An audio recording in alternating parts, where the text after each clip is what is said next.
참예수 예수무당 땡초입니다. 오늘은 조금 특별한 이유로 방송을 하게 됐습니다.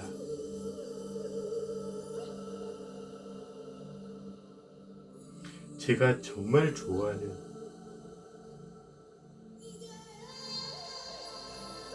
그리고 고마움과 미안함을 동시에 간직하고 있는 그런 친구에게, 그런 친구를 위해서 이야기를 나눠보려고 합니다.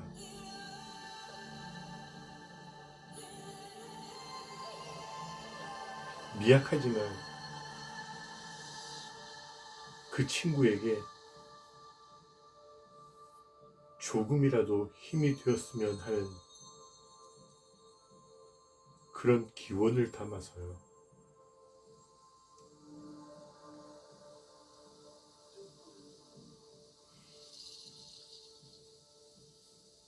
제가 수도원에 있으면서 종신서원을 하기 전인지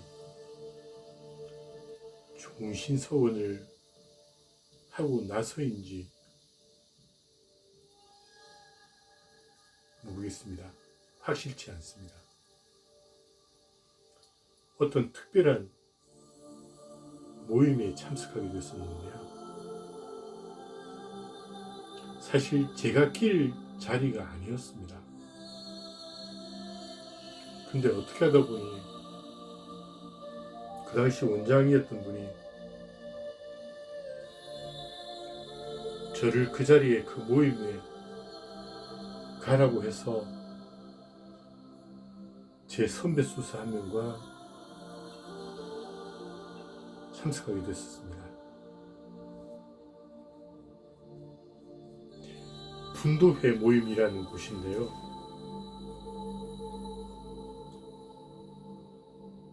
서울 포교 성 베네딕토 수녀회, 대구 성 포교 베네딕토 수녀회, 그리고 부산에 있는 울베타노 성 베네딕토 수녀회, 그리고 외관에 있는 성 베네딕토 수도회, 그리고 제가 속해 있는 울베타노 성 베네딕토 수도회, 이렇게 한국에 있는 모든 베네딕토회 수행자들이 1년에 한 번씩 모임을 갖는데요. 그 자리에 참석하시는 분들이 다들 짱짱하신 분들입니다.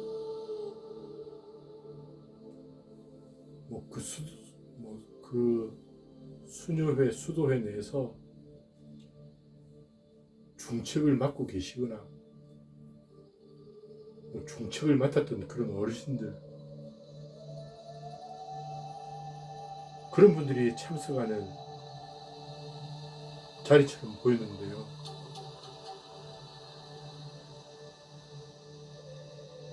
정말 햇병아리 같은 제가 어쩌다가 그런 자리에 끼게 된 거였죠.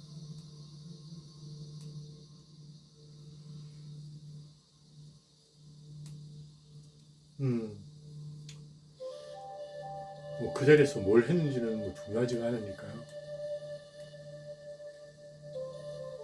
첫째 날 여정을 다 마무리하고서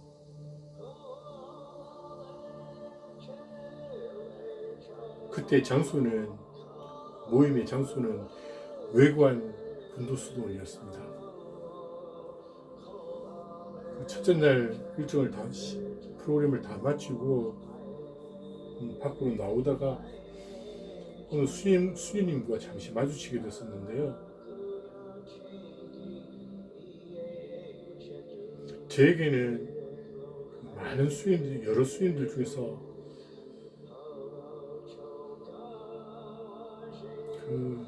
특별히 와닿는 어떤 수녀님이었습니다.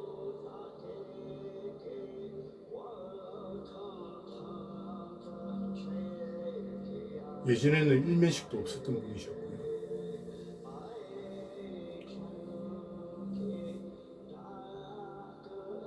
참 자유로운 분이시겠다라는 느낌이 절로 들게 하는 그런 어른이셨습니다.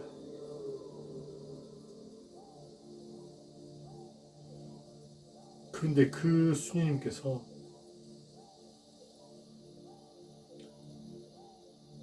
저를 향해 다가오셔서 수라님 참 보기 좋아요 라면서 인사말을 건네셨습니다.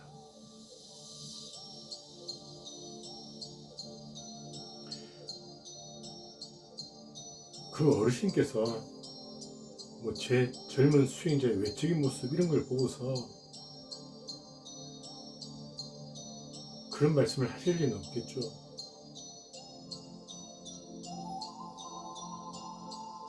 제 안에 있는 어떤 무언가를 보셨던가 봅니다. 당신이.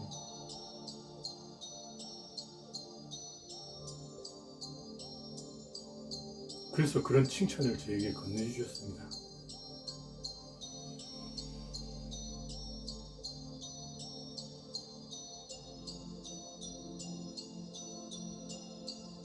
그런데 제 입에서 뜻밖의 대답이 튀어나왔습니다.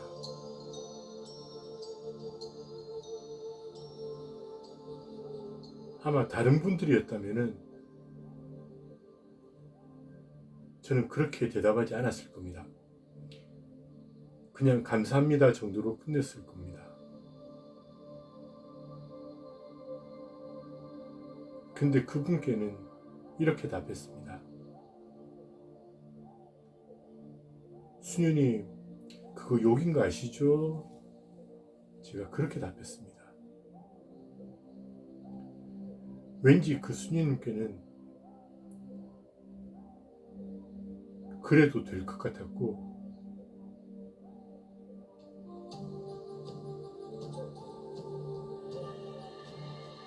그 말 속에 담겨있는 제 마음을 알아주실 것 같았습니다.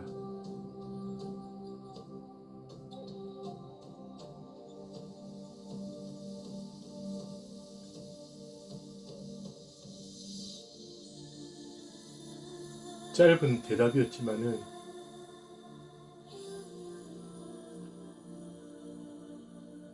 많은 의미가 담겨있는 답이기도 했습니다.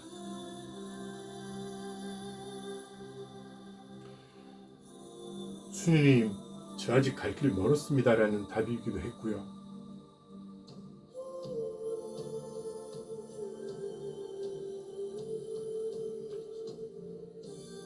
수녀님, 저 그런 칭찬들, 좋은 말들을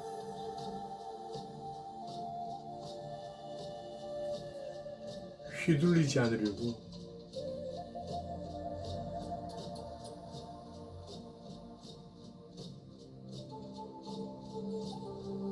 그런 것들에, 그런 겉멋에 물들지 않으려고 잔뜩 경계하고 있습니다라는 답이기도 했고요.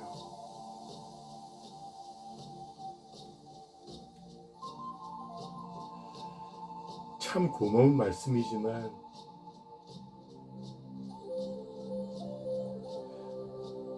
아직 이어물지 못한 수행자에게 독이 될 수도 있습니다라는 답이기도 했습니다.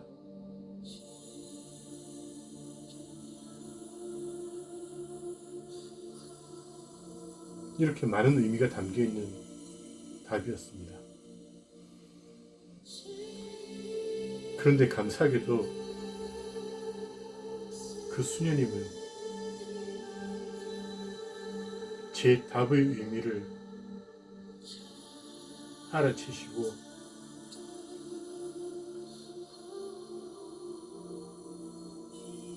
이렇게 응답해 주셨습니다. 어이쿠, 내가 실수했네요 라면서요.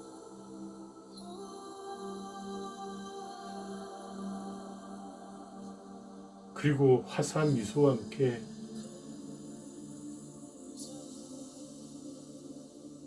그리고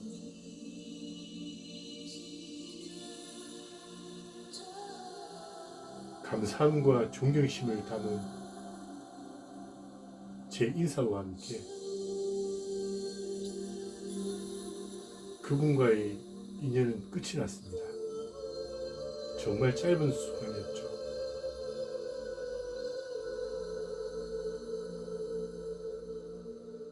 수아님 참 보기 좋아요. 수녀님 그거 욕인가 아시죠? 아이고 내가 실수했네요. 이 짧은 세 문장으로 그 수녀님과 저는 어떤 선문답을 나누는 느낌이었습니다. 아주 많은 대화를 말이 아닌 마음의 대화를 나눌 수 있었습니다.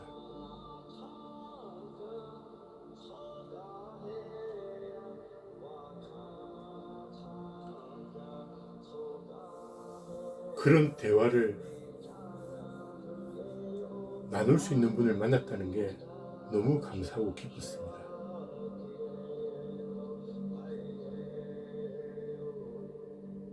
제가 찾고 싶었던, 제가 목말라 했던, 그러나 제 주변에는 없었던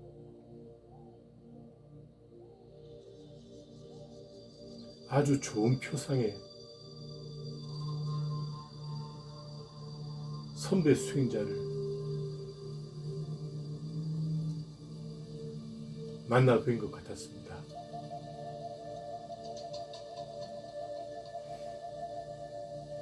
그런데 그 다음날 어느 수녀인지는 모르겠습니다.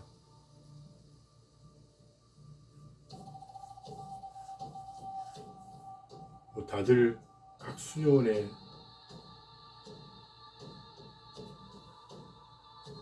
중책이상을 맡은 잘 나가는 분들의 어떤 모임이니까요.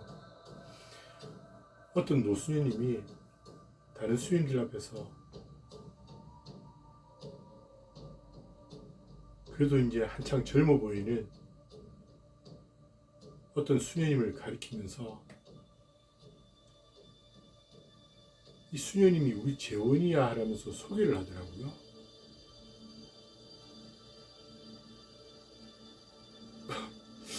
저는 그 말을 듣고서 어이가 없었습니다.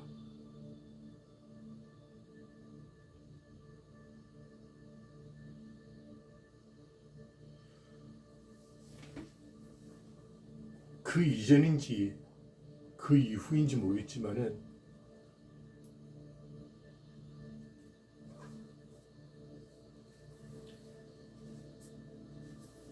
저희와 같은 자매회인 올리베타노 수녀원의 어떤 수녀님으로부터도 그 비슷한 이야기를 다른 젊은 수녀님을 다른 사람들 앞에서 내세우면서 그와 똑같은 이야기를 하는 걸 들은 적이 있었습니다. 이 수녀님 우리 재원이에요 하면서.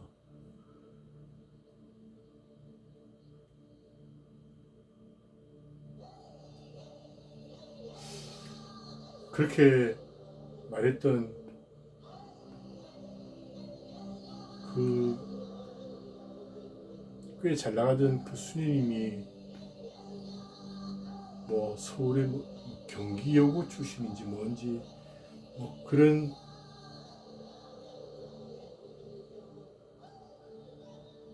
이야기도 들어서 알고 있었습니다.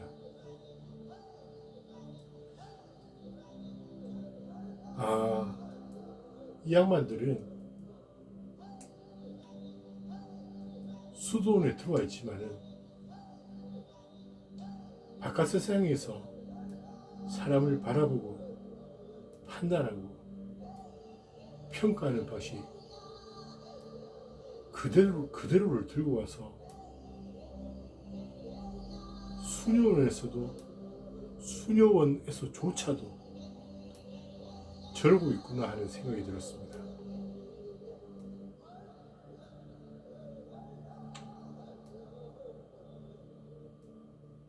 배경을 중시하고 학벌을 중시하고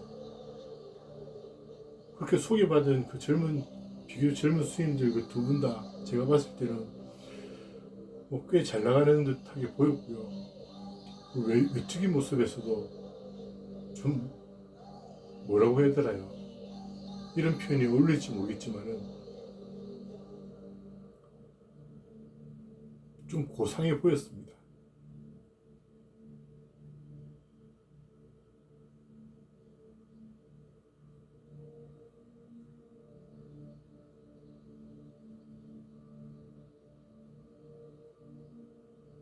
고급스러워 보인다고 해야 될까요?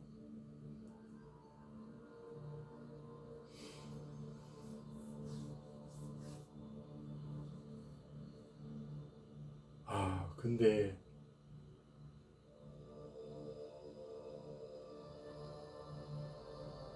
학벌 좋고 집안 좋고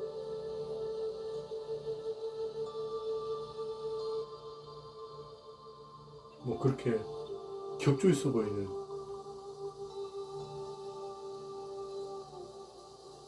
그런 사람들이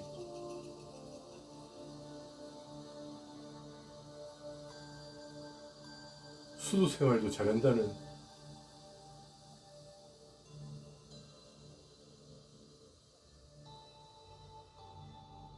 그걸 누가 일러주던가요? 하늘이 그렇게 가르치던가요? 예수가 그러던가요?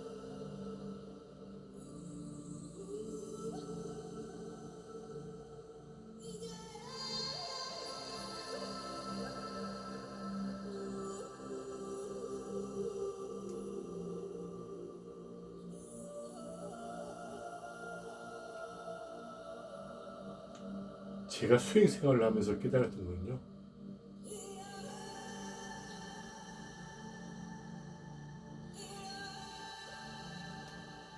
여기저기 다니면서 그리고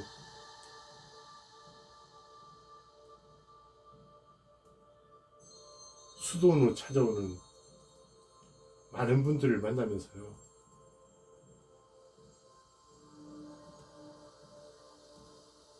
그게 스님들이었던 시부님들이었던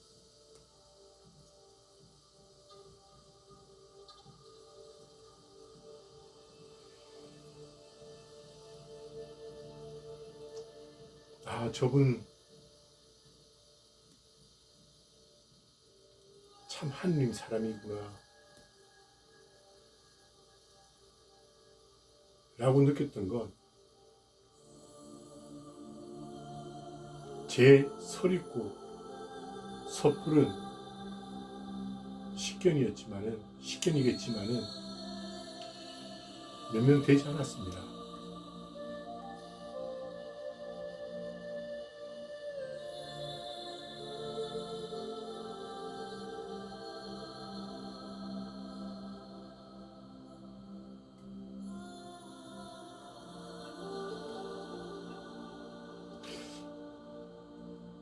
예수의 제자들이 어떤 모습들이었던가요?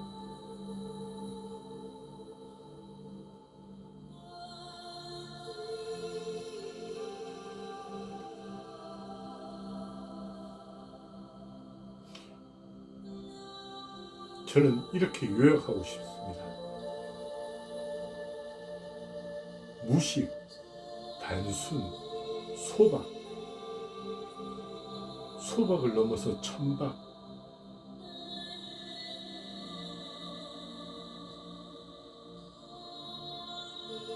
예수를 따라 나섰던 그 12제자들이 출신 배경이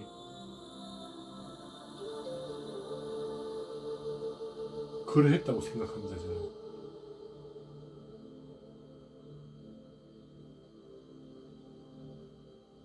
그 어른 수녀님들이 이야기했던 것처럼 어디에 재원이 있던가요?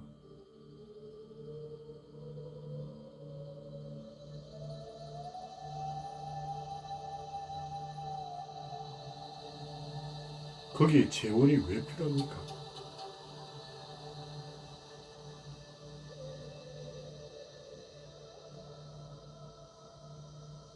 하늘을 닮고 싶은 바램,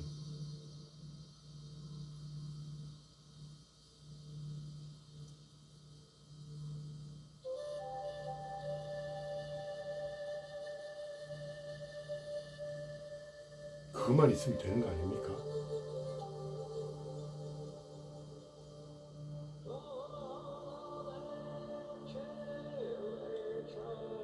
그들이 그 말 속에, 그 재혼이라고 죽게 세우는 그 말 속에서,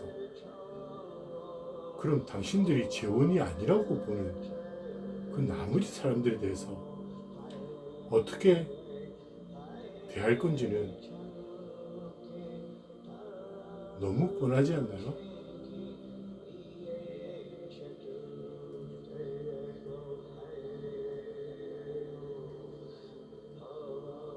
어디 감히 수행자가, 죄송합니다, 저보다 훨씬 어른들이시지만 저는 그렇게 말해드리겠습니다. 어디 감히 수행자가 그따위 말을 해요?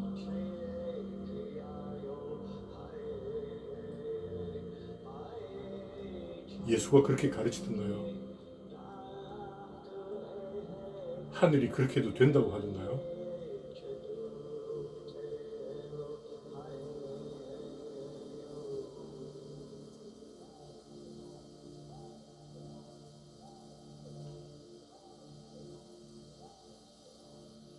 그들은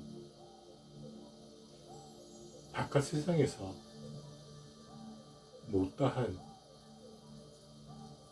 귀족놀이를,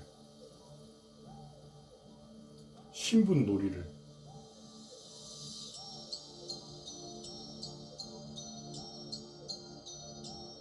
교회라는, 수도원이라는, 하늘이 성전 안에까지 끌고 들어와서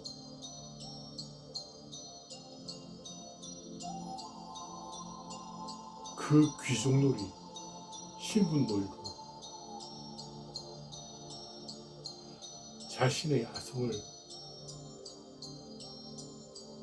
만들어가고 있는 것 뿐입니다.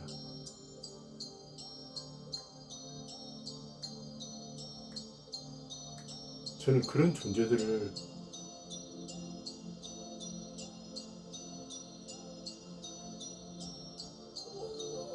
수행자로 보지 않습니다. 사제들도 마찬가지입니다. 신부들도 마찬가지입니다.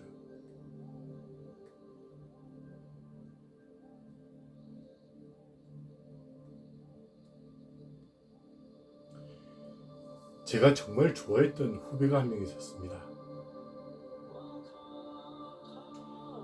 이시돌이라는 후배였는데요.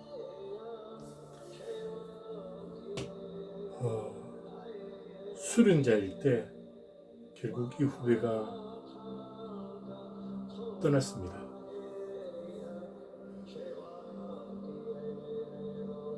제가 각별히 이 친구를 좋아했던 이유는 딴 데 있는 게 아니었습니다. 그 친구가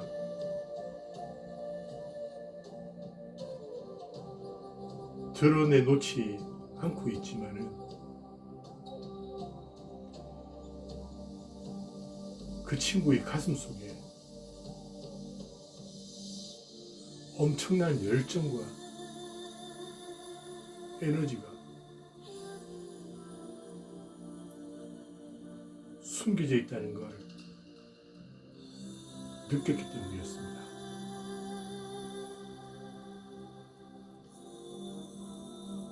이 친구는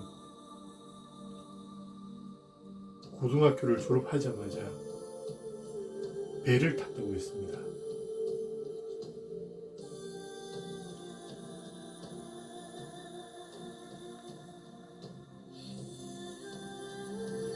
그 당시 아버님 혼자이셨고 가정 형편 때문에 그럴 수밖에 없었다고 했습니다.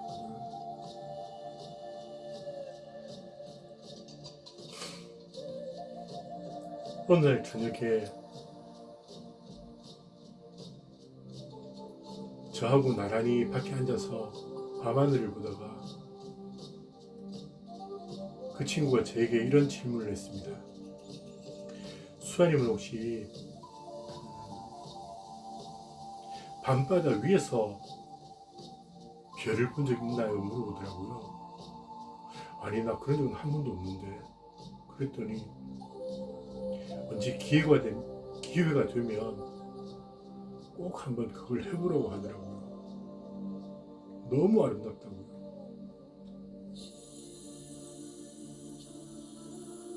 그리고 육지에서 보는 별들과 다르다고요.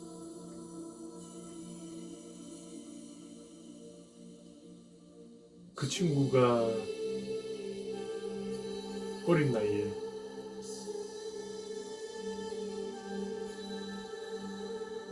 배를 타긴 했지만은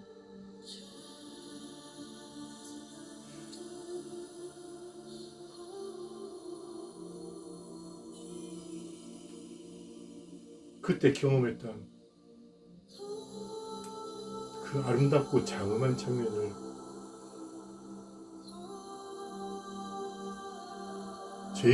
저에게도 맛보게 해주고 싶었었겠죠. 그리고 언젠가 2002년이었을 겁니다. 2002년 초여름에 제가 예전에 받았던 무릎 수술이 잘못되어서 다시 또 큰 수술을 받게 되었는데요. 부산에 있는 어느 병원에서 이제 수술을 받고 입원해 있었는데, 그때 이 친구가 다른 분과 함께 이제 일이 있어서 부산에 잠깐 방문했다가 병문안으로 왔더라고요. 그때 저는 이제 오른쪽 다리 발목에서부터 발등에서부터 허벅지 위쪽까지 완전히 통 깁스를 하고 있었는데요. 그 상태로 잠시 이제 밖에 나갈 때 휠체어를 그때는 탔어야 했는데, 휠체어를 탈 때 이렇게 휠체어 앉을 때 이제 불편해하는 모습을 보더니 금방 어떻게 목발 하나, 그 간호사실 가서 안 쓰는 목발 하나를 받아와가지고 그 목발을 어떻게 하고 또 붕대를 거기 목발에다 칭칭 감아가지고 휠체어에 연기를 주면서 깁스한 다리를 편안하게 거기에 올리고서 휠체어를 탈 수 있도록 그렇게 만들어주더라고요. 그 잠깐이었지만은 뭐가 불편할 수 있겠구나를 한눈에 캐치하고서 그걸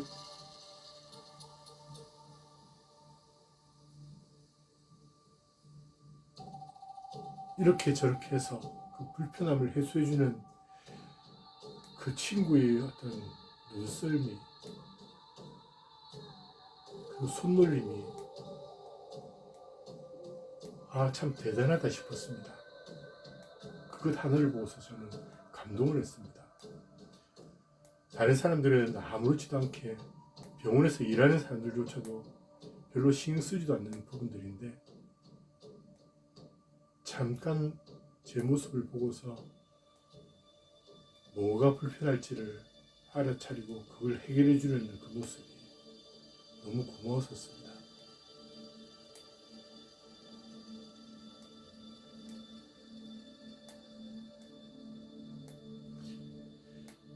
그런데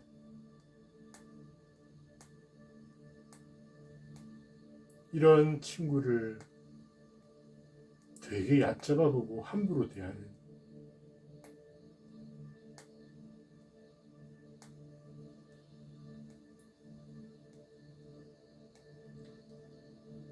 그런 무리들이 수련소 내에도, 물론 저한테는 후배죠, 수련소 내에도 몇 있었고, 또 제 위로 선배들 중에서도 이 친구를 달갑지 않게 여기는 이들이 있었습니다.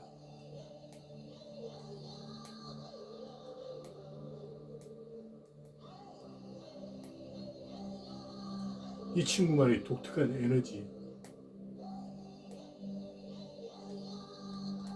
이런 것들 때문에 어디로 튈지도 모른다는 그런 선입견들을 가진 것 같았고요.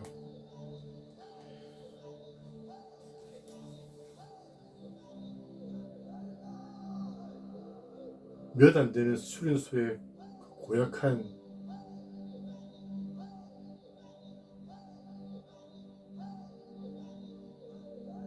후배이지만 저보다는 나이가 많은 사람이었습니다. 그 친구는 이 후배를 부를 때 늘 똘 이렇게 불렀습니다. 이시돌이라는 세례명에서 착안한 거기도 하겠지만은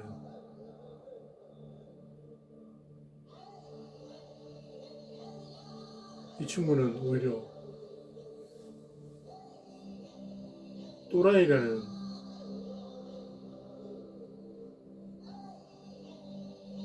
그런 의미로 부르곤 했었는데요. 한 번은 저희들이 광안리 수녀원에 가서 가끔씩 광안리 수녀원에, 올리베타노 성베닉토 수녀원에 큰 행사가 있으면은 저희들도 참석을 합니다. 종신서원이 있다거나 아니면 큰 축제일이 있다거나 할 때, 그러면 항상 이제 수님들과 함께 식사도 하고 이후에 어떤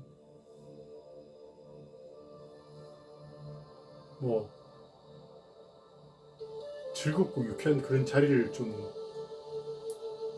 갖고 있었는데요. 항상 그때마다 저희들은 가면 노래를 한두 곡씩 부르곤 했었습니다. 저희 수도 식구들이 가서 많은 수녀들 앞에서 노래를 한 번씩 하고 이러는데요. 그때는 뭐 때문에 갔는지 모르겠습니다. 수녀님들이 종신서원 때문이었는지 뭐 때문인지 모르겠지만은 아무튼 가면 당연히 또 저희들 노래 시키실 거 아니까 제가 이제 제가 종신서원하기 전이었던 것 같습니다. 그래서 우리 수련소 식구들과 다 함께 잠깐 노래 연습을 좀 했었습니다. 제가 이제 노래를 골랐는데요. 그 내 가는 이 길 험난하여도라는 노래와 또 한 곡은 그 웃어요라는 노래였습니다. 가수가 누구더라? 뭐뭐 가수인데 이름이 제가 정확하게 기억이 안 나네요. 하여튼 내 가는 이 길 험난하여도라는 노래와 웃어요라는 좀 이렇게 밝고 쾌활한 그런 노래 두 곡을 이제 연습해서 봤었는데요. 수인들이 반응이 대단했었죠. 첫 곡 때부터 내 가는 이 길 험난하여도라는 노래 자체가 갖고 있는 그 노랫말들이 갖고 있는 의미들도 참 저는 좋았고 우리에게도 참 어울리는 노랫말이다라는 생각도 들었거든요. 아무튼 뒤쪽에서 젊은 수녀님들이 막 손을 흔들면서 호응을 해주시는 모습들이 참 저도 노래를 하면서도 참 즐거웠었는데요. 근데 두 번째 곡 웃어요라는 노래를 부르다가 이 이시돌이라는 친구가 그때 그 주교님도 그 자리에 참석을 하셨었습니다. 그래서 주교님이 제일 앞쪽에 앉아 계셨는데요. 갑자기 이 소리를 치고 앞으로 나가더니 그 춤을 슬슬 추면서 앞으로 나가더니 주교님께 자기가 하고 있던 목도리를 이렇게 주교님 목에 걸치면서 쑥 끌고 무대 앞으로 끌고 나오는 거였습니다. 그 주교님의 흥을 유발하려는 그런 의도였겠죠. 근데 어쨌든 그때는 주교님 역시 그냥 그렇게 이렇게 난감해하지 않으시면서 즐겁게 나와서 그 친구와 함께 이렇게 춤 사위를 펼쳤던 큰 건 아니지만요. 아무튼 그러면서 한번 또 그 분위기가 한번 뒤집힌 적이 있었습니다. 수행들도 난리가 났었고요. 저도 하면서도 참 역시 이시돌 대단하다. 어떻게 저럴 생각을 했지? 순간적으로 그렇게 흥을 돋궈내고 그 주기님마저 그 자리에서 이렇게 모시고 나오고 그런 모습을 보면서 역시 참 에너지가 열정이 대단하다 생각을 했었는데, 그 장면이 우리 원장이었던 양반과 또 어떤 선배, 격식을 좋아하고 격조를 따지는 그런 양반들 눈에는 그런 양반들 눈밖에 났던 모양입니다.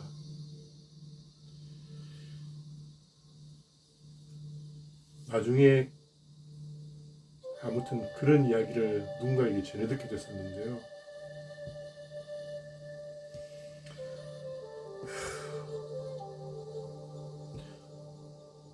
어느 날 아침 기도가 끝나고 나서 미사를 드리러 가려는데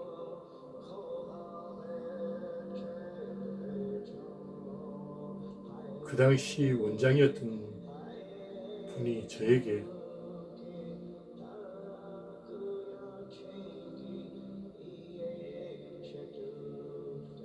그 전날 밤인지 그날 아침 일찍인지는 모르겠지만은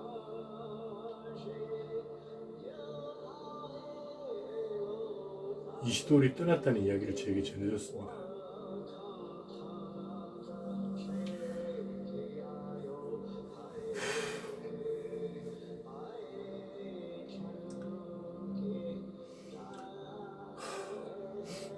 그렇게 소식을 전해 듣고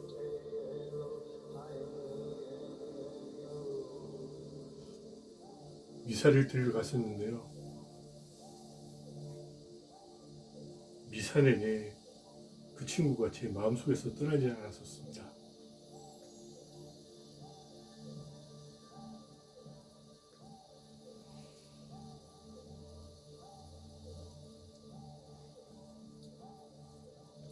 그러다가 성체를 영하는 순간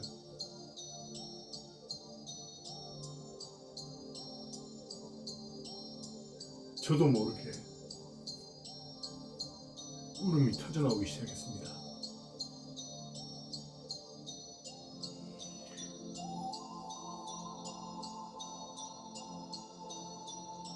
성체를 영하고 제자리에 와서 앉았는데도 이 울음이 멈출 기미가 보이질 않았습니다. 그래서 저는 그 자리에서 바로 성당 밖으로 나와 버렸습니다.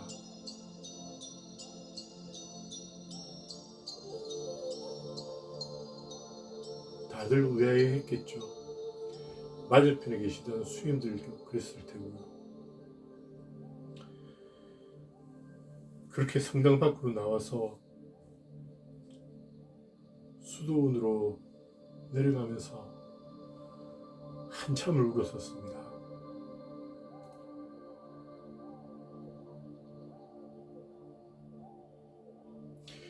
나중에 원장이 제게 내려와서 저에게 묻더라고요.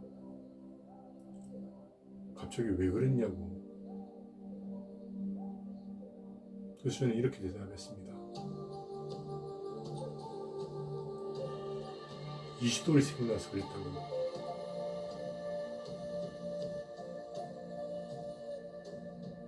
이곳에 있는 동안 너무 이해를 못 받은 것 같아서 그게 너무 가슴 아팠다. 그렇게 대답하고 말았습니다.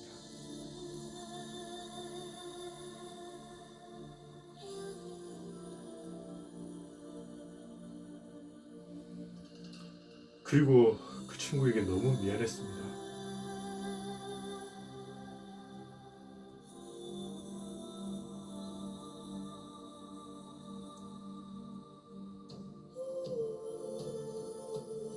한 번이라도 더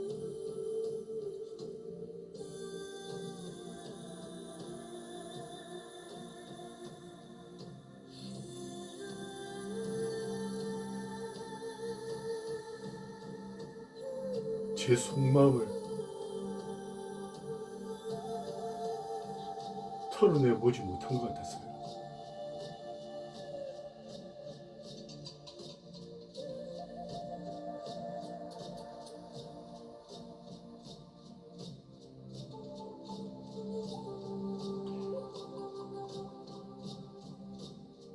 내가 너를 좋아한다는 말을 한 번도 해주지 못해서 너무 미안했고 안타까웠습니다.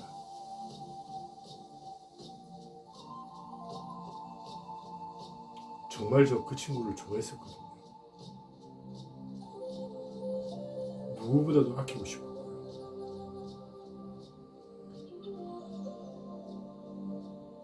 그렇게 다른 사람들로부터 이해받지 못할 때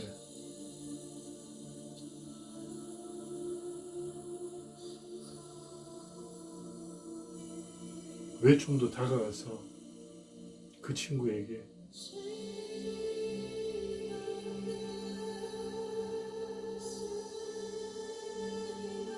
나 너 마음 안다.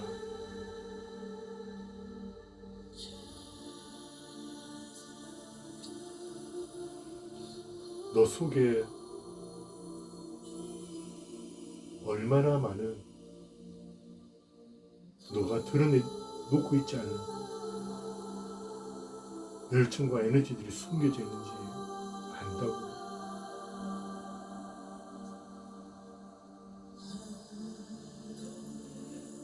잘 간직하면서 잘 견뎌내라고. 그 말을 왜 해주지 못했을까? 그런 후회가 밀려오기 시작했습니다.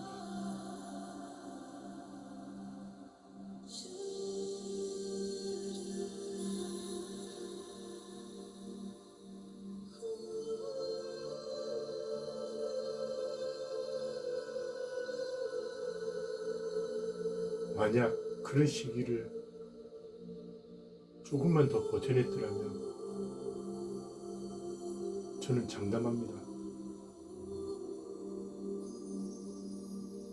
누구보다도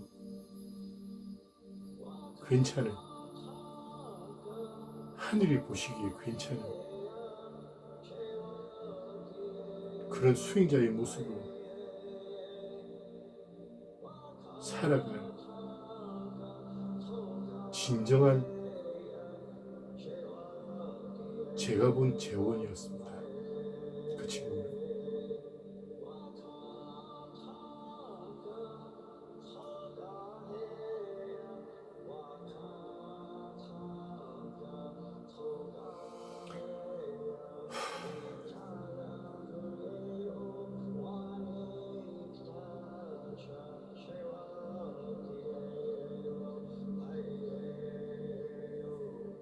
저는 사실 수도원에 있으면서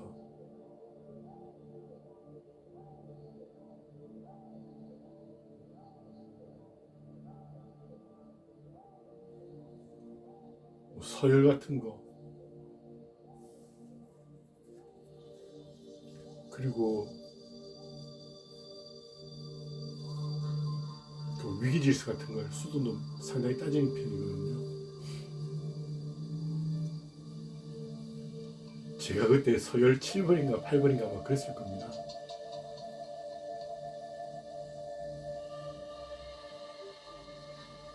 제 위로 선배라고 할 수 있는 사람이 6, 7명밖에 안 된다는 거였죠. 7명쯤 된다 봅니다.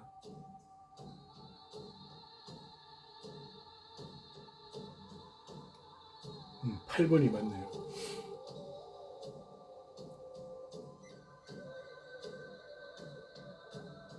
그 선배들에게서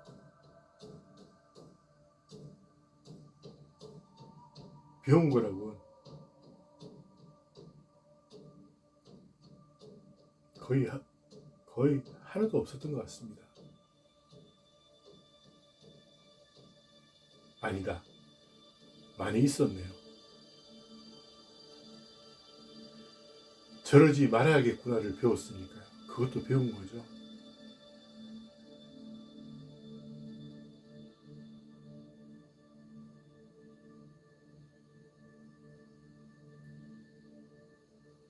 그랬었습니다.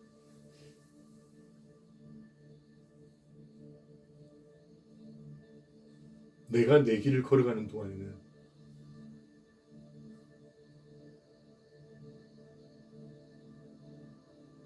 내가 하늘을 닮겠다고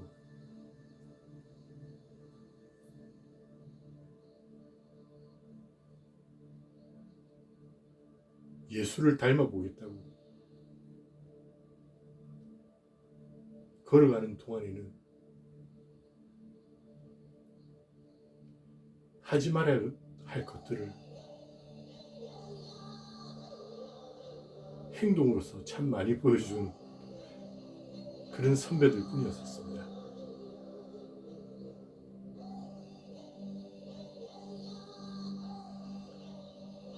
지금도 어느 자리에선가 꽤 높은 사람들이 되어서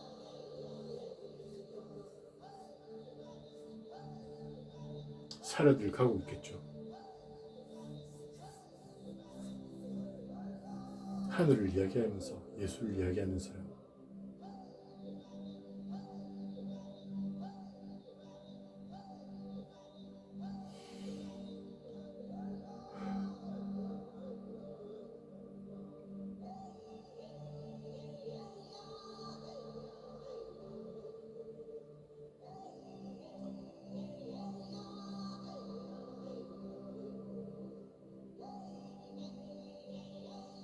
저는 정말로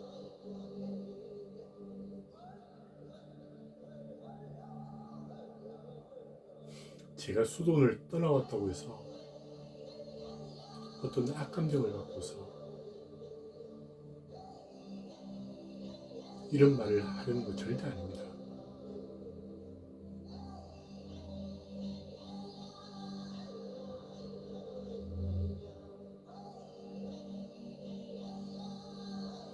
제가 온몸을 다해서, 온 마음을 다해서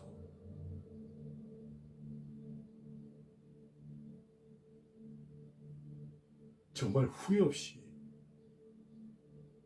걸어봤던 시간들이 있었기 때문에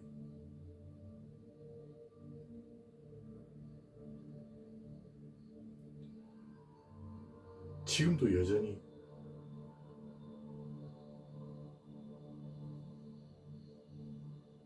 수도원이든 수녀원이든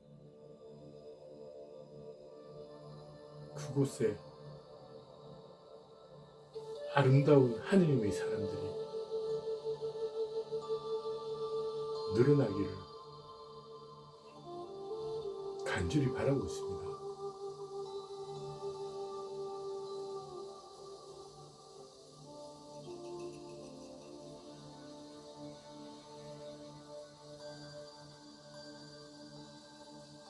그 아름다움이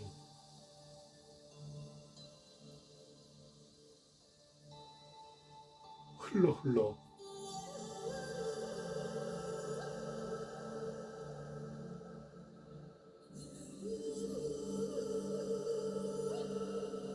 바깥 세상의 곳곳으로 넘쳐나기를 바라면서 말입니다.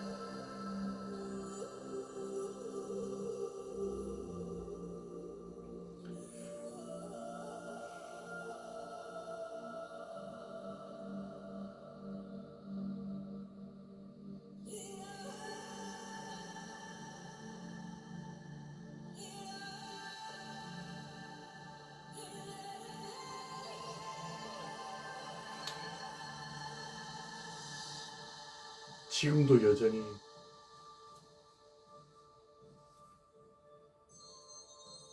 예수의 발자취를 따라서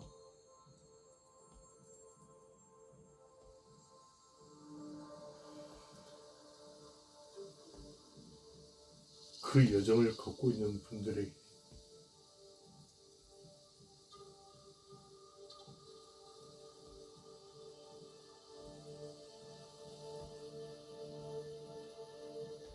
그 길을 묵묵히 견뎌내고 있는 친구에게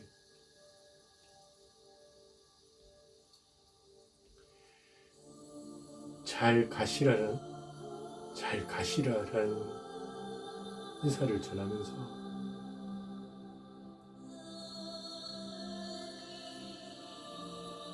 이번 시간은 마무리 짓겠습니다. 두서없는 이야기였습니다. 들어주셔서 감사하고요. 평안하십시오.